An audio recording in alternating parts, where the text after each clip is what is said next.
Después de hacer hace unos días, como supongo que ya sabréis los aficionados a la contrahistoria, pues eso, después de hacer hace unos días una contrahistoria sobre novela histórica y ficción histórica, la hice con Alberto Garín y con Lorena Carrasco. Os la dejo aquí arriba en una etiqueta por si no la habéis escuchado. La verdad es que nos salió bastante bien, la hicimos a tres voces y hablamos, entre otras cosas, de las series históricas, las que están pasando ahora por plataformas como Netflix o como HBO, como Amazon Prime Video, en fin, hay un montón de ellas y en ocasiones hasta le salen bien estas series.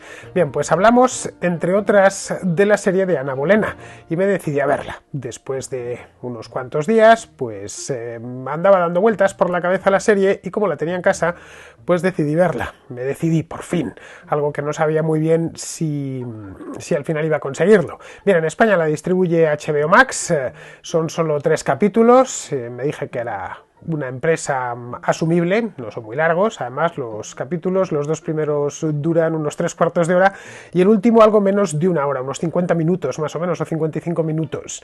Quise verla porque habíamos criticado la serie, tanto Alberto como Lorena como yo mismo, y la verdad es que no había visto ni un solo minuto del metraje, por no había visto ni siquiera el tráiler, y eso me parecía un poco injusto, es decir, que tampoco es que la atacásemos demasiado, pero sí hablamos de ella y no la pusimos en muy buenos términos. Así que aproveché mi suscripción a HBO Max, que la tengo ya desde hace casi un año, y me puse con ella el otro día.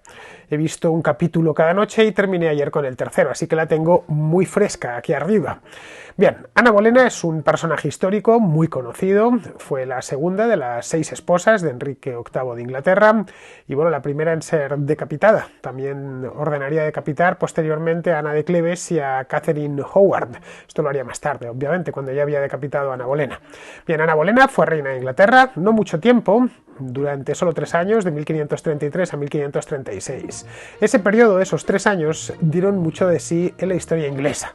Bastante. Fueron los años en los que se proclamó el Acta de Supremacía, cuando se separó la Iglesia inglesa de la Iglesia católica. Y por lo tanto, pues ha pasado a la historia como muchas cosas. Tanto esa época, esa década de 1530, como sobre todo Ana Bolena. Ana Bolena en concreto, pues ha pasado a la historia como una seductora, como una usurpadora, como una enemiga del catolicismo, como una defensora de la Reforma. Y bueno, y esto es indiscutible, como la madre de Isabel I, que fue reina mucho más tarde y que es así, fue una reina que reinó muchos años y que fue muy importante.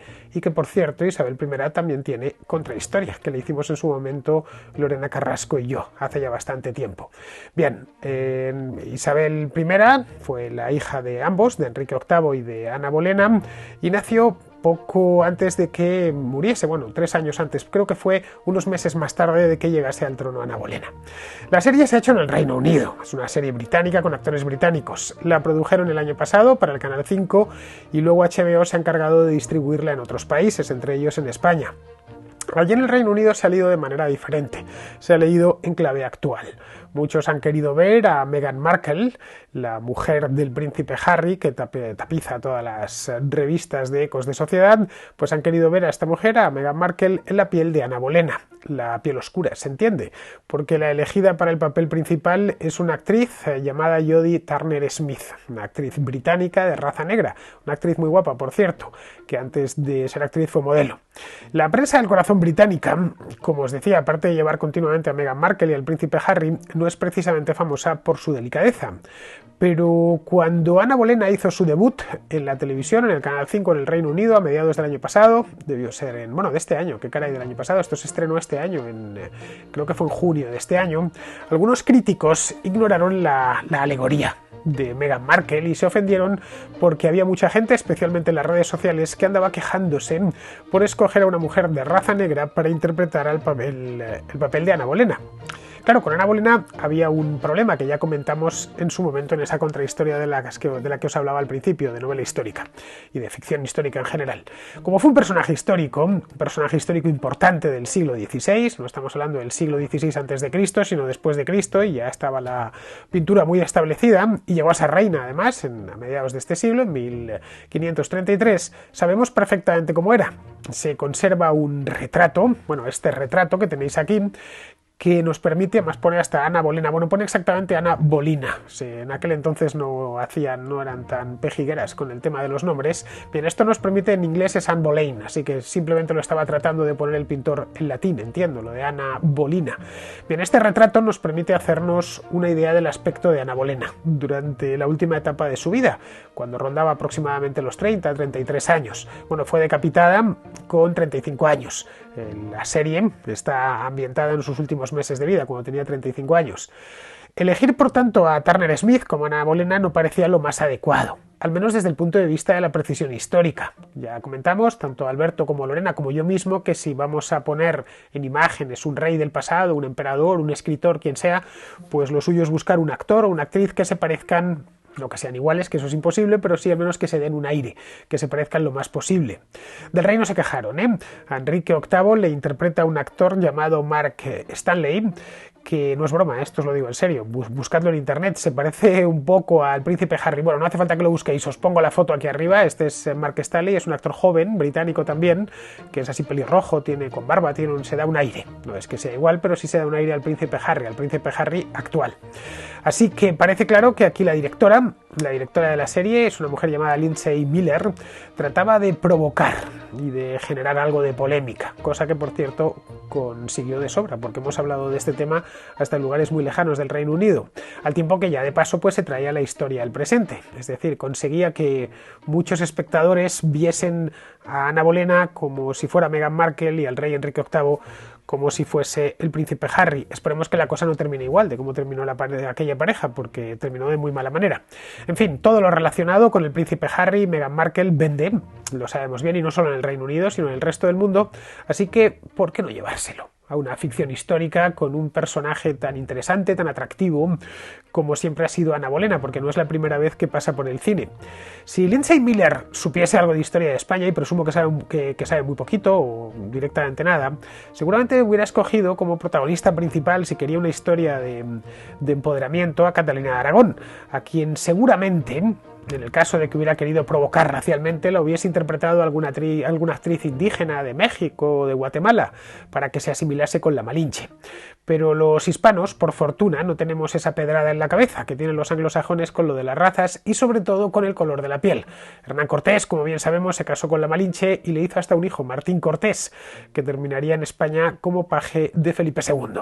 En fin, yo le regalo esta idea a algún director de cine hispano, me vale que sea español, mexicano, de cualquier país, que sé que no la aprovechará porque nuestra historia no les interesa demasiado. A casi ningún director hispano, no diré español, los españoles poquito, pero es que tampoco demasiado, a los mexicanos, a los chilenos, a los argentinos, y más esa época de la historia, el siglo XVI.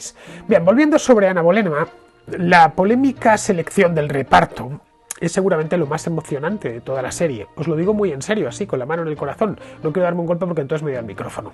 Está ambientada, como os decía antes, en el año 1536, año en el que la protagonista fue ejecutada.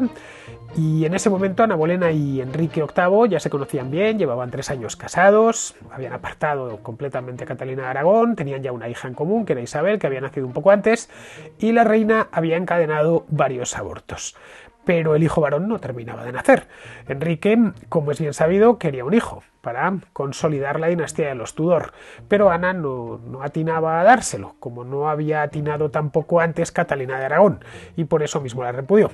Bien, es en ese momento cuando el rey se encuentra en lo que podríamos denominar, así con cortesía, no quiero ser tampoco insultante, como, llamémoslo, abridme las comillas, por favor, fase de transición entre su esposa legítima y la amante, que Enrique VIII tuvo muchísimas amantes, con algunas de ellas se casó.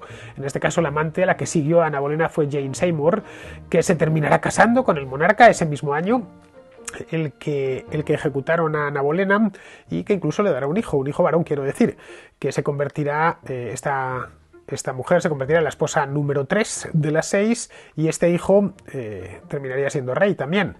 Jane Seymour fue madre del único hijo varón de Enrique VIII, pero lo fue al coste de su propia vida, porque Seymour murió un par de semanas después del parto. En aquel entonces esto era relativamente y tristemente habitual, del parto de Eduardo Tudor, que fue el futuro y desdichado Eduardo VI.